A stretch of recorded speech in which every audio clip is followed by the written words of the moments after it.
Colombia, momento histórico de grandeza colombiana y para ponerle corazón a la paz.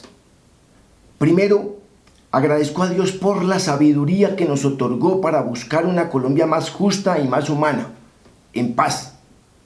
Necesitamos la paz que abre corazones, voluntades y verdades, que para mí, respetando las creencias de todos los demás, es la felicidad que está más allá de lo terrenal, que entrega a Dios, la que con mayor profundidad y amplitud concibe el filósofo alemán Walter Benjamin en su documento para una crítica de la violencia, que lo cierra afirmando: es reprobable toda violencia mítica que funda el derecho y que se puede llamar dominante. Irreprobable es también la violencia que conserva el derecho, la violencia administrada, que la sirve. La violencia divina, que es enseña y sello, nunca instrumento de sacra ejecución, es la violencia que gobierna. Ante esta vale la pregunta: ¿es lícito matar? A lo que se antepone el mandamiento de la ley de Dios: no matarás. El mandamiento antecede a la acción del hombre y así en la violencia divina se resalta, entre otras, su carácter fulminante y su efecto purificador. Es una violencia relativa en tanto impacta los bienes, el derecho o la vida misma, pero nunca el espíritu de lo viviente. En segundo lugar, es hora de la grandeza, tanto los que votaron sí como los que dijeron no, y de todos los colombianos. En los últimos 5 días he escuchado unos mensajes montaña rusa, desde las plausibles del domingo 2, donde todos coreaban que las negociaciones se mantenían, hasta las cuestionables del gobierno Santos, Timochenko y algunos politólogos, en las que siento que la pérdida del plebiscito está llevando a que haya mensajes desafortunados. Tercero, todos queremos la paz. Todos los problemas tienen solución o no son problemas. El cese del fuego debe continuar, las zonas o puntos de concentración deben continuar, la seguridad para las FARC debe brindarse con la fuerza pública del componente internacional, etc.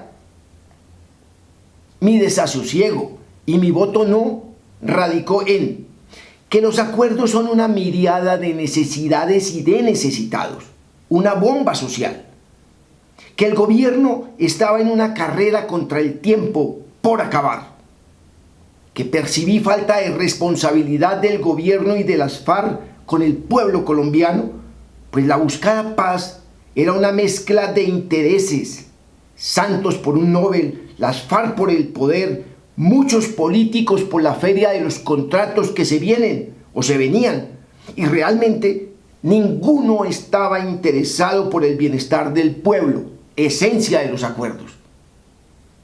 Incluyen temas que a mi leal saber no contribuyen directamente a la paz: ideología de género, comunidad LGBTI, movimientos sociales y sus hechos punibles, o la extinción de dominio.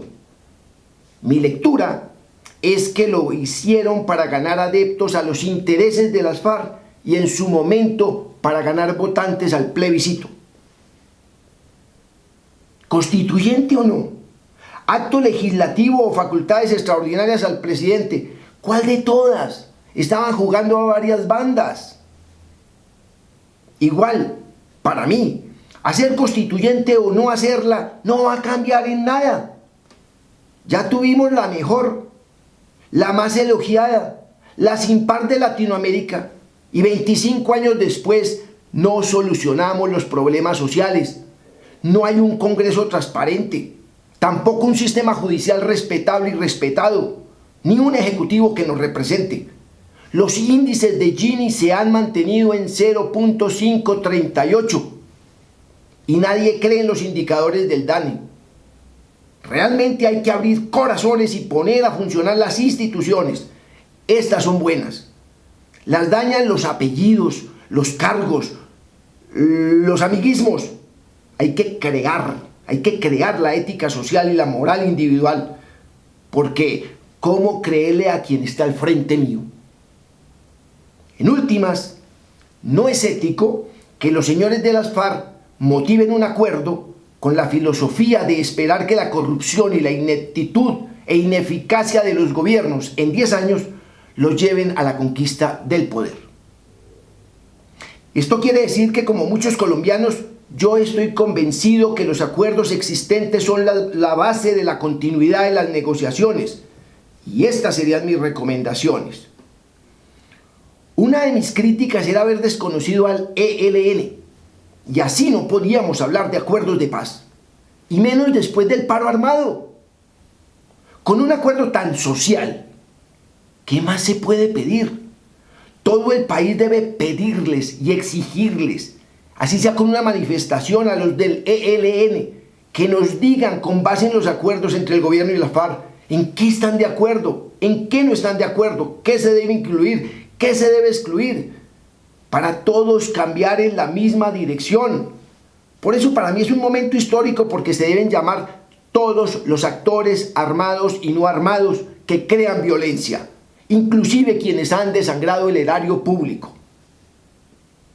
Hay que hacer una bolsa de dinero y conocer lo que llegará cada año hasta la culminación de la implementación de los acuerdos para determinar lo que se puede o no hacer, incluyendo recursos y bienes de los actores ligados al proceso. Realizar un censo nacional de población y filiación socioeducativa. En los acuerdos existe, pero es específico y reducido. Elaborar el inventario de servicios existentes para proyectar su mantenimiento y lo faltante para su creación, adecuación y o construcción, dando prioridad a lo establecido en los acuerdos: el agro, la reforma rural, los cultivos ilícitos. Exigir la declaración de renta para todo residente nacional mayor de 18 años, evitando conductas de testaferrato u otras conexas.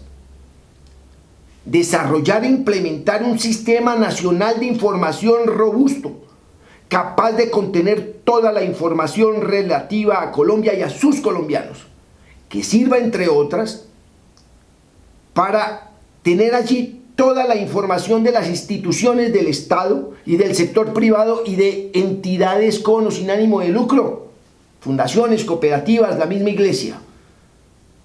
Evitar la corrupción estatal o privada, a través de evitar que hayan alumnos fantasmas, enfermos que dizque recibieron medicamentos de alto costo y nunca les llegaron, concejales que se meten al sistema sisbenizado, obras inconclusas, como siempre lo he dicho, compras irracionales en su precio, que salió hace poco con los de las CAR, actualizaciones catastrales, como decía yo en la evaluación a las declaraciones de renta de los ministros, hasta buscar compras masivas de medicamentos para que nos salgan más económicas y que tengan destino específico, las personas que lo necesitan. Evitar la duplicidad de esfuerzos en una sola persona, en la más viva, como nos han tenido aquí. Corregir aquello de que el vivo vive del bobo. Mantener el Instituto Kroc para la evaluación del plan marco. Elaborar y socializar el plan marco para la implementación de los acuerdos. Esto fue fundamental para mi voto con el no, y eso era responsabilidad del gobierno. Ahora, que haya consenso de toda la deuda social existente, que le pongan ya definición a las prioridades, a quién vamos a atender primero y a quién de último, y en qué tiempo se le dará cumplimiento, con qué recursos se va a dar cumplimiento a eso. Lo fundamental es que esta carta de navegación de los próximos 10, o si se quiere hacerla a los 20 o a los 25 años, que de este plan no nos vayamos a salir y que sea política de Estado. Un objetivo fundamental, capital, es asegurar que los acuerdos se cumplan, que los políticos no se burlen del pueblo y que las FARC no le apuesten al incumplimiento de los acuerdos para llegar al poder. Es construir a Colombia y cumplirle a la gente, que se vuelva un plan marco que sea estructural. Los documentos se deben revisar para evitar dudas sobre literales o numerales inexistentes o desaparecidos de los acuerdos. El conocimiento debe ser de todos y de todo el acuerdo. Temas que creería yo requieren claridad en esos acuerdos. El de la mujer como autónoma de derechos, para mí es excelente, pero se olvidan que la solución debe ser por núcleo familiar. Entonces uno pensaría, le vamos a dar solución al esposo, a la esposa y a los 3 hijos que son mayores de edad, son 5 soluciones. No, hay un núcleo familiar, y si el núcleo familiar tiene como jefe de hogar o cabeza de familia la mujer, tiene absolutamente la necesidad de que se le cumplan todos los derechos al igual que el hombre, pero eso no está claro en los acuerdos. La fuerza que le dieron a los movimientos sociales y a sus reclamos tienen ahora una preeminencia total, se deben atender con prontitud y eficacia. Si esos requerimientos que nos lancen los movimientos sociales, asusados también por las FARC porque ya son legales y les interesa mover las masas, se le suma a ese plan marco de necesidades individuales, colectivas y de cada municipio, de cada entidad territorial, eso va a ser una bomba social inmanejable para cualquier gobierno.